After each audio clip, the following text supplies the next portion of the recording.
அஞ்சினார் செத்தாரின் வேரல்லர் எஞ்ஞான்றம் நஞ்சுண்பார் கல்லுண்பவர். குறளடம் மனுநூல் திருவள்ளுவரிடம் மாதானு பங்கி. விளக்கம்: தூங்குபவர் அறிவு மயக்கத்தில் இருப்பதால் அவர் செத்தவரை விட வேறுபட்டவர் அல்லர்.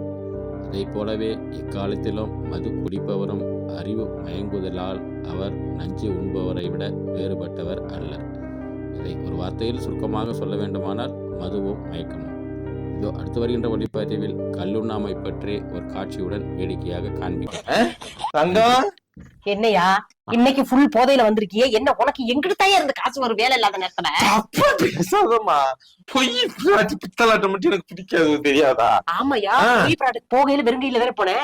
இப்படி போதையா வந்திருக்கியே, எங்க இருந்து வருது காசு? சொல்லு புல் அடிச்சேன்னு தப்பு தப்பா சொல்றியே. ஆப்பு மட்டும் தான் அடிச்சேன். ஆப் அடிச்சேன்னு நான் அடிச்சிருக்கேன்.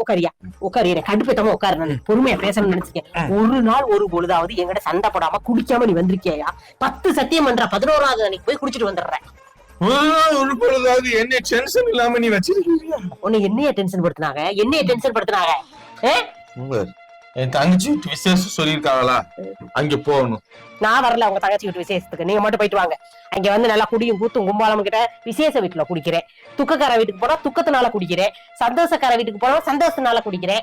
கடன் பிரச்சனை ஆயிடுச்சுன்னா கடன் பிரச்சனைனால குடிக்கிறேன். இப்படி குடிக்கிறதுக்கு ஒவ்வொரு சாக்கையும் தேடி கண்டுபிடிச்சு அந்த சாக்கை நீங்களே செலிப்ரேஷன் பண்றேன்னு பேர்ல குடிச்சிடுறீங்க.